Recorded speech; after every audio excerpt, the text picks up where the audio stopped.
എല്ലാ വിദ്യാർത്ഥികൾക്കും പുതിയൊരു വീഡിയോയിലേക്ക് സ്വാഗതം. ഈ വർഷത്തെ higher secondary, vocational higher secondary +1 പ്രവേശനത്തിനുള്ള അപേക്ഷകൾ നാളെ മുതൽ ആരംഭിക്കും. പല വിദ്യാർത്ഥികളും ചോദിക്കുന്ന സംശയങ്ങളാണ്. അതായത് എത്ര സ്കൂളുകളിൽ ഓപ്ഷൻ വെക്കാം, ഒരു സ്കൂളിൽ തന്നെ 2 കോഴ്സുകൾക്ക് അപേക്ഷ നൽകാനായിട്ട് പറ്റുമോ, അതുപോലെ സ്കൂളിൻ്റെ കോഡും കോഴ്സിൻ്റെ കോഡും എങ്ങനെ കണ്ടുപിടിക്കാം, അതുപോലെ എത്ര ഓപ്ഷനുകൾ വെക്കാം എന്നിങ്ങനെ വിദ്യാർത്ഥികൾ ചോദിക്കുന്ന സംശയങ്ങളാണ്. അതുപോലെ തന്നെ അപേക്ഷയ്ക്ക് എന്തൊക്കെ ഡോക്യുമെൻറ്റുകളാണ് വേണ്ടത് എന്നുള്ളതും വിദ്യാർത്ഥികൾ ചോദിക്കുന്ന പ്രധാനപ്പെട്ട ഒരു സംശയമാണ്. ആദ്യം തന്നെ നമുക്ക് എങ്ങനെ സ്കൂൾ കോഡ് കണ്ടുപിടിക്കാം, കോഴ്സ് കോഡ് കണ്ടുപിടിക്കാം എന്നുള്ള കാര്യം നമുക്ക് നോക്കാം. വളരെയധികം സിമ്പിളാണ്. നിങ്ങൾ ഈ ഒരു +1 പ്രവേശന വെബ്സൈറ്റ് ആയിട്ടുള്ള hskapper.kerala.gov.in എന്ന വെബ്സൈറ്റ് ഓപ്പൺ ചെയ്യുക. അതിനുശേഷം മെനു ഐറ്റത്തിൽ ക്ലിക്ക് ചെയ്യുക. അതായത് ഇവിടെ മെനു എന്ന് എഴുതിയിട്ട് 3 ലൈന് കാണാം, അതിൽ ക്ലിക്ക് ചെയ്യുക. ക്ലിക്ക് ചെയ്ത ശേഷം നിങ്ങൾ ചെയ്യേണ്ടത് കോഴ്സ് ലിസ്റ്റ് എന്നുള്ള ഓപ്ഷൻ ഉണ്ട്, അത് ക്ലിക്ക് ചെയ്യുക.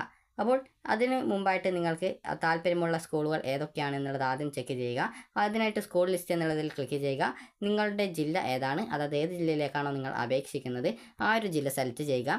സെലക്ട് ചെയ്ത് കഴിഞ്ഞാൽ ആ ഒരു ജില്ലയിലെ എല്ലാ സ്കൂളിൻ്റെ ഡീറ്റെയിൽസും ലിസ്റ്റഡ് ആയിട്ട് വരും. അപ്പോൾ നിങ്ങൾ ഇവിടെ നോക്കുന്ന സമയത്ത് ഓരോ സ്കൂളിൻ്റെ കോഡും നിങ്ങൾക്ക് അറിയാൻ സാധിക്കും. ഇവിടെ സ്കൂൾ കോഡ് എന്ന് പറഞ്ഞുകൊണ്ട് നൽകിയത് കാണാം. ഈ ഒരു സ്കൂൾ കോഡ് കറക്റ്റായിട്ട് നിങ്ങൾ മനസ്സിലാക്കുക.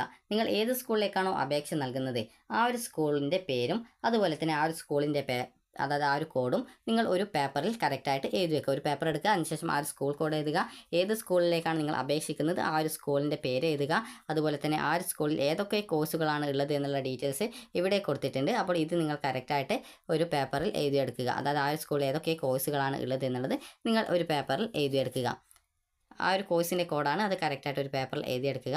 അതിനുശേഷം ആ ഒരു സ്കൂളിൽ ഏതൊക്കെ സെക്കൻഡ് ലാംഗ്വേജുകളാണ് ഉള്ളത് എന്നുള്ള ഡീറ്റെയിൽസും ഇവിടെ നൽകിയിട്ടുണ്ട്. 1, 2 എന്നിങ്ങനെ നൽകിയിട്ടുണ്ട്. അപ്പോൾ അത് നിങ്ങൾ പ്രത്യേകിച്ച് ഇപ്പം നോക്കേണ്ട ആവശ്യമില്ല. നിങ്ങൾ ജസ്റ്റ് ചെയ്യേണ്ടത് ഈ ഒരു സ്കൂളിൽ ഏതൊക്കെ കോഴ്സ് ആണുള്ളത് ആ ഒരു കോഴ്സിൻ്റെ കോഡ് കറക്റ്റായിട്ട് നിങ്ങൾ ആ ഒരു പേപ്പറിൽ എഴുതി വെക്കുക. അതുപോലെ തന്നെ നിങ്ങൾക്ക് വേണ്ട എല്ലാ സ്കൂളുകളുടെയും ആ ഒരു പേരും ആ ഒരു സ്കൂളിൻ്റെ സൈഡിലുള്ള ഈ ഒരു കോഡും അതുപോലെ തന്നെ ആ ഒരു സ്കൂളിൽ ഏതൊക്കെ കോഴ്സുകളാണ് ഉള്ളത് എന്നുള്ള കാര്യം ആ ഒരു കോഴ്സിൻ്റെ കോഡും കറക്റ്റായിട്ട് നിങ്ങൾ, അതായത് ആ ഒരു കോഴ്സിൻ്റെ കോഡ് ഇവിടെ നൽകിയിട്ടുണ്ട്, ആ ഒരു കോഴ്സിൻ്റെ കോഡും കറക്റ്റായിട്ട് നിങ്ങൾ ഒരു പേപ്പറിൽ എഴുതി വെക്കുക. അതിനുശേഷം വീണ്ടും മെനു ഐറ്റത്തിൽ ക്ലിക്ക് ചെയ്യുക, കോഴ്സ് ലിസ്റ്റ് എന്നതിൽ ക്ലിക്ക് ചെയ്യുക. അപ്പോൾ ഇവിടെ ആ ഒരു കോഴ്സിൻ്റെ ഡീറ്റെയിൽസ് കാണാം. അപ്പോൾ നിങ്ങൾ നേരത്തെ ഒരു പേപ്പറിൽ നിങ്ങൾക്ക് ഇഷ്ടപ്പെട്ട ആ ഒരു സ്കൂളിൻ്റെ പേരും അതുപോലെ സ്കൂളിൻ്റെ കോഡും ആ ഒരു സ്കൂളിൽ പഠിപ്പിക്കുന്ന കോഴ്സിൻ്റെ കോഡും നിങ്ങൾ, അതായത് കോഴ്സിൻ്റെ നമ്പറും കോഴ്സ് കോഡും നിങ്ങൾ ഒരു പേപ്പറിൽ എഴുതിയിട്ടുണ്ട്. അപ്പോൾ ആ ഒരു കോഴ്സ് കോഡ് നോക്കുക. ആ ഒരു കോഴ്സ് കോഡിൽ നിങ്ങൾക്ക് 1 എന്നാണ് കോഴ്സ് കോഡ് എങ്കിൽ അത് ബയോ മാത്സ് അല്ലെങ്കിൽ ബയോളജി സയൻസ് എന്നൊക്കെ പറയുന്ന ബയോളജി സയൻസ് ആണ്. ബയോളജി സയൻസ് എന്ന് പറഞ്ഞാൽ നിങ്ങൾക്ക് +2ന് ശേഷം MBBS അതായത് മെഡിക്കൽ ഫീൽഡിലേക്ക് ഡോക്ടർ ആവാനും എഞ്ചിനീയർ ആവാനും ഒക്കെ സാധിക്കുന്ന ഒരു കോഴ്സാണ് ബയോളജി സയൻസ് എന്ന് പറയുന്നത്. അതുപോലെ തന്നെ അടുത്തതായിട്ടുള്ളത് ബാക്കിയുള്ള സയൻസ് ഗ്രൂപ്പുകൾ നിങ്ങൾക്ക് ഇവിടെ കാണാം. ഇതിൽ ഫിസിക്സും കെമിസ്ട്രിയും ഉണ്ട്, ചിലതിൽ മാത്സ് ഉണ്ട്. അപ്പോൾ ഇങ്ങനെ വരുമ്പോൾ ഓരോ സബ്ജക്റ്റ് അനുസരിച്ചും പിന്നീട് നിങ്ങൾക്ക് മാത്സും ഫിസിക്സും കെമിസ്ട്രിയും ഉള്ള വിഷയമാണെങ്കിലാണ് നിങ്ങൾക്ക് എഞ്ചിനീയറിംഗ് എഴുതാൻ പറ്റുക. അതുപോലെ ബയോളജി കൂടി ഉള്ള സബ്ജക്റ്റ് ആണെങ്കിൽ മാത്രമാണ് നിങ്ങൾക്ക് ഈ ഒരു മെഡിക്കൽ ഫീൽഡിലേക്കുള്ള ജോലിക്ക് പോകാനായിട്ട് സാധിക്കുക. അതുപോലെ തന്നെ നിങ്ങൾക്ക് ഈ ഒരു രീതിയിൽ ഏത് കോഴ്സാണ് ആ ഒരു സ്കൂളിൽ ഉള്ളതെന്ന് മനസ്സിലാക്കാം. 39 ആണെങ്കിൽ അത് കൊമേഴ്സ് ആയിരിക്കും. അതുപോലെ നിങ്ങൾ ആ ഒരു സെലക്ട് ചെയ്ത സ്കൂളിലുള്ള കോഡ് എന്ന് പറയുന്നത് ഈ ഒരു 41 മുതൽ ഉള്ളതാണെങ്കിൽ അതിൽ ഹിസ്റ്ററി ഉണ്ടെങ്കിൽ അത് ഹ്യൂമാനിറ്റീസ് കോഴ്സ് ആണെന്നുള്ളത് മനസ്സിലാക്കാം.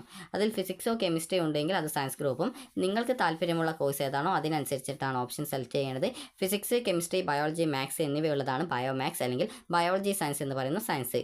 ഫിസിക്സ്, കെമിസ്ട്രി അതുപോലെ മാത്സ് എന്നിവ ഉള്ളതാണ് സയൻസ്. അതിൽ നിങ്ങൾക്ക് കമ്പ്യൂട്ടർ സയൻസ് ഉണ്ട്, അതുപോലെ ഹോം സയൻസ് ഉണ്ട്. ഈ ഒരു രീതിയിൽ സയൻസ് ഗ്രൂപ്പുകളുണ്ട്. നിങ്ങൾക്ക് എഞ്ചിനീയറിംഗ് ആവാൻ താല്പര്യമുള്ളവരാണെങ്കിൽ, എഞ്ചിനീയറിംഗ് പഠിക്കാനായിട്ട് താല്പര്യമുള്ളവരാണെങ്കിൽ ഫിസിക്സ്, കെമിസ്ട്രി, മാത്സ് എന്നിവ ഉള്ളതും, നിങ്ങൾക്ക് മെഡിക്കൽ ഫീൽഡിലാണ് എന്നുള്ള ആ ഒരു കോഴ്സാണ് പഠിക്കാൻ താല്പര്യമുണ്ടെങ്കിൽ കോഴ്സ് കോഡ് 1 ആയിട്ടുള്ള ഫിസിക്സ്, കെമിസ്ട്രി, ബയോളജി, മാത്തമാറ്റിക്സ് എന്നിവ ആണ് എടുക്കേണ്ടത്. അപ്പോൾ നിങ്ങൾക്ക് ഒരു സ്കൂളിൽ തന്നെ 1ൽ കൂടുതൽ ഓപ്ഷൻസ് വെക്കാം. നിങ്ങൾക്ക് ഓപ്ഷൻ വെക്കാനുള്ള പേജ് നിങ്ങൾക്ക് വളരെയധികം സിമ്പിളായിട്ടാണ് കൊടുത്തിട്ടുള്ളത്. ആദ്യം സ്കൂൾ കോഡ് നൽകാനുള്ള ഒരു ബോക്സ് ഉണ്ട്, അതിൽ നിങ്ങൾ സ്കൂൾ കോഡ് എത്രയാണോ അത് കറക്റ്റായിട്ട് നൽകി കഴിഞ്ഞാൽ പിന്നീട് കോഴ്സ് സെലക്ട് ചെയ്യാനുള്ള ഓപ്ഷൻ വരും. അത് ക്ലിക്ക് ചെയ്ത ശേഷം അതായത് ആ ഒരു ഓപ്ഷൻസ് നിങ്ങൾക്ക് ഇതുപോലെ ഉണ്ടാവും. അപ്പോൾ അത് ആ ഒരു ബോക്സിൽ അത് നിങ്ങൾ സെലക്ട് ചെയ്ത ശേഷം നിങ്ങൾക്ക് താഴെയായിട്ട് ഈ ഒരു രീതിയിൽ ഈ ഒരു കെമിസ്ട്രി, അതുപോലെ തന്നെ ഫിസിക്സ്, അതുപോലെ തന്നെ ബയോളജി, മാത്സ് എന്നിങ്ങനെ പറഞ്ഞ 1, അതുപോലെ തന്നെ ചില സ്കൂളിൽ കമ്പ്യൂട്ടർ സയൻസ് ആണ് ഉണ്ടാവുക. അപ്പോൾ അതിൽ കെമിസ്ട്രി, ഫിസിക്സ്, അതുപോലെ മാത്സ്, കമ്പ്യൂട്ടർ സയൻസ് എന്നിങ്ങനെ ഉണ്ടാവും. അപ്പോൾ നിങ്ങൾക്ക് ഇതിൽ ഏത് കോഴ്സാണ് വേണ്ടത് എന്നുള്ളത് നിങ്ങൾ സെലക്ട് ചെയ്യുകയാണ് ചെയ്യേണ്ടത്. ഓപ്ഷൻ വെക്കുമ്പോൾ നിങ്ങൾ ശ്രദ്ധിക്കേണ്ടത് എല്ലാ സ്കൂളുകളിലും ബയോളജി സയൻസ് വെക്കുക. അതിനുശേഷം മാത്രം കമ്പ്യൂട്ടർ സയൻസും അതുപോലെ തന്നെ കൊമേഴ്സും ഹ്യൂമാനിറ്റീസും വെക്കുക. നിങ്ങൾ ആദ്യം ഇപ്പോൾ ഒരു ഉദാഹരണം പറയുകയാണെങ്കിൽ ഞാനിപ്പോൾ ഒരു 5 സ്കൂളിലാണ് ഓപ്ഷൻ വെക്കുന്നത് എന്ന് കരുതുക. അപ്പോൾ 1, 2, 3, 4, 5. അപ്പോൾ ഇങ്ങനെ വരുന്ന സമയത്ത് ഞാനിപ്പോൾ എല്ലാ സ്കൂളുകളിലും ആദ്യത്തെ എല്ലാ 5 സ്കൂളിലും സയൻസാണ്, ബയോളജി സയൻസാണ് വെച്ചിട്ടുള്ളത്. അതുപോലെ തന്നെ അതിനുശേഷം അടുത്ത ഇതേ രീതിയിൽ ഇതേ സ്കൂളിൻ്റെ കോഡ് തന്നെ നൽകുന്നു. അതിനുശേഷം കമ്പ്യൂട്ടർ സയൻസ് സെലക്ട് ചെയ്ത് കൊടുക്കുന്നു. അതിനുശേഷം വീണ്ടും ആ ഒരു അതേ സ്കൂളുകളിൽ തന്നെ കൊമേഴ്സ് നൽകുന്നു. അതിനുശേഷം അതേ സ്കൂളിൽ തന്നെ ഹ്യൂമാനിറ്റീസ് നൽകുന്നു. ഇങ്ങനെ നിങ്ങൾക്ക് അലോട്ട്മെൻറ്റിൽ മുൻഗണന, അതായത് ഏത് സ്കൂളിലാണോ നിങ്ങൾക്ക് അലോട്ട്മെൻറ്റ് കിട്ടാൻ ആഗ്രഹിക്കുന്നത് ആ ഒരു സ്കൂളാണ് മുൻഗണനയായിട്ട് നൽകേണ്ടത്.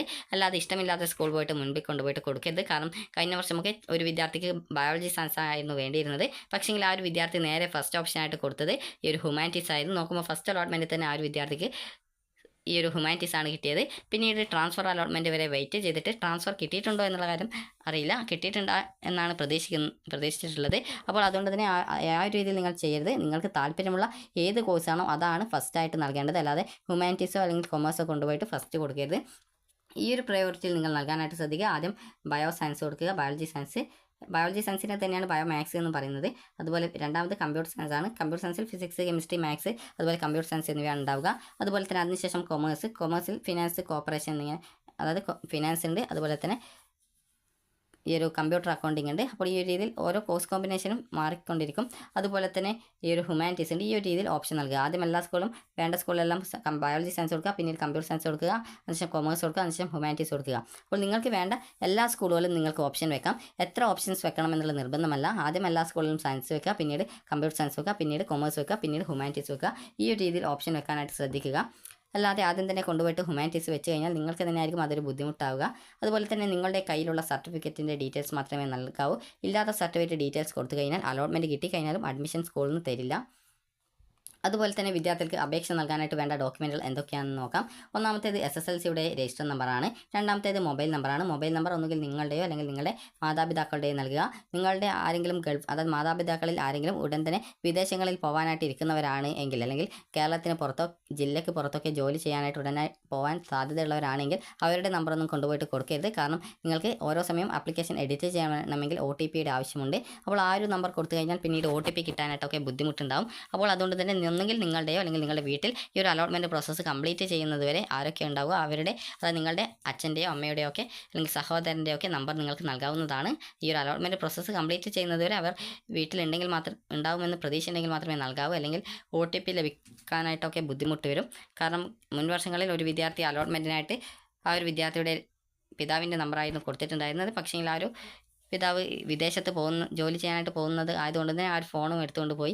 പക്ഷേങ്കിൽ പിന്നീട് ആ ഒരു വിദ്യാർത്ഥിക്ക് SMS വരാനുള്ള ബുദ്ധിമുട്ട് കാരണം പിന്നീട് അലോട്ട്മെൻറ്റ് ലഭിച്ചിട്ടില്ല എന്നാണ് തോന്നുന്നത്. അപ്പോൾ അതുകൊണ്ട് തന്നെ വിദ്യാർത്ഥികൾ ആ ഒരു രീതിയിൽ ചെയ്യാതെ ഒന്നുകിൽ നിങ്ങളുടെയോ അല്ലെങ്കിൽ നിങ്ങളുടെ വീട്ടിലുള്ളവരുടെയോ മാത്രം നമ്പർ കൊടുക്കാനായിട്ട് ശ്രദ്ധിക്കുക. കാരണം ഓരോ സമയത്തും ഈ ഒരു മൊബൈൽ നമ്പർ ആവശ്യമാണ്.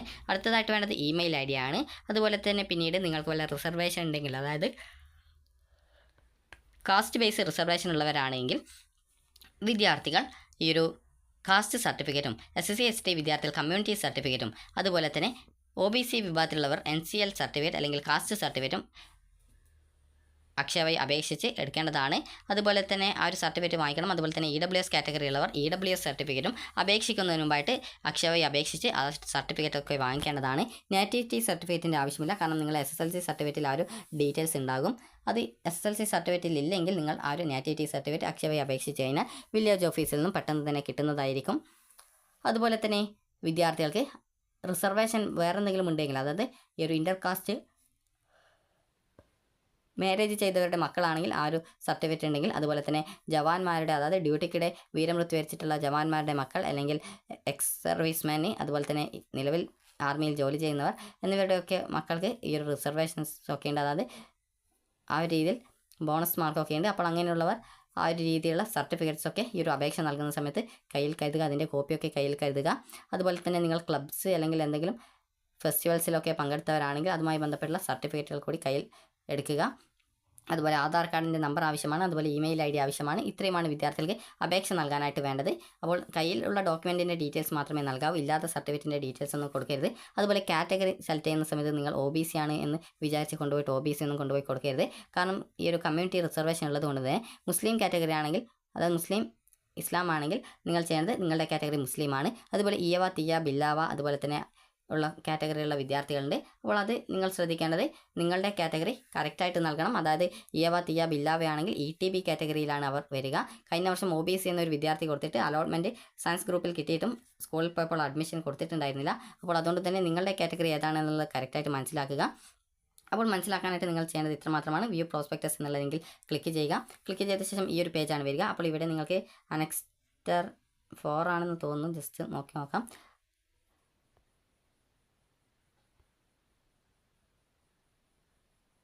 അപ്പോൾ ഈ ഒരു 4 അല്ല, ജസ്റ്റ് അപ്പോൾ നിങ്ങൾ ചെയ്യേണ്ടത് പ്രോസ്പെക്ടസ് എന്നുള്ള ലിങ്കിൽ ക്ലിക്ക് ചെയ്യുക. ഇവിടെ അപ്പൻഡിക്സ് 2 എന്ന് പറഞ്ഞുകൊണ്ട് നൽകിയിട്ടുണ്ട്. അപ്പോൾ അതിൽ ക്ലിക്ക് ചെയ്യുക. അപ്പോൾ ഇത് ക്ലിക്ക് ചെയ്യുമ്പോൾ നിങ്ങളുടെ കാറ്റഗറി ഡീറ്റെയിൽസ് ഒക്കെ അതായത് കറക്റ്റായിട്ട് സ്പെസിഫൈ ചെയ്തിട്ട് ഇതിൽ നൽകിയിട്ടുണ്ട്. അപ്പോൾ ഇത് തെറ്റിപ്പോവാതിരിക്കാനാണ് നിങ്ങൾക്ക് ഇത് കാണിച്ചു തരുന്നത്. അപ്പോൾ നിങ്ങൾ ജസ്റ്റ് ഇവിടെ നിങ്ങൾക്ക് ഒരു കട്ടിയിൽ കൊടുത്തിട്ടുള്ളത് കാണാം, അതായത് ഒരു ബോൾഡ് ആയിട്ട് കൊടുത്തിട്ടുള്ളത് കാണാം. അപ്പോൾ ETB എന്ന് പറഞ്ഞുകൊണ്ട് കൊടുത്തിട്ടുള്ളതിൽ ഉൾപ്പെടുന്നവർ ഇയവ തിയ അതുപോലെ ബില്ലാവ അതുപോലെ ഇഷുവൻ യുവൻ എന്നൊക്കെ പറഞ്ഞുകൊണ്ട് കൊടുത്തിട്ടുണ്ട്. അപ്പോൾ നിങ്ങൾ ഇതിൽ ഏതെങ്കിലും കാറ്റഗറി ആണെങ്കിൽ നിങ്ങളുടെ അതായത് ഏതെങ്കിലും മതത്തിൽ ഉൾപ്പെട്ടവരാണെങ്കിൽ നിങ്ങളുടെ കാറ്റഗറി ETB ആണ്. അത് തെറ്റിപ്പോയത്. തെറ്റിക്കഴിഞ്ഞാൽ അലോട്ട്മെൻറ്റ് കിട്ടിക്കഴിഞ്ഞാലും സ്കൂളിൽ പോയാൽ അഡ്മിഷൻ തരില്ല. അതുപോലെ മുസ്ലിം കാറ്റഗറി ഉള്ളവരാണെങ്കിൽ OBC എന്ന് കൊണ്ടുപോയിട്ട് കൊടുക്കരുത്, കാറ്റഗറി മുസ്ലിം എന്ന് നൽകണം.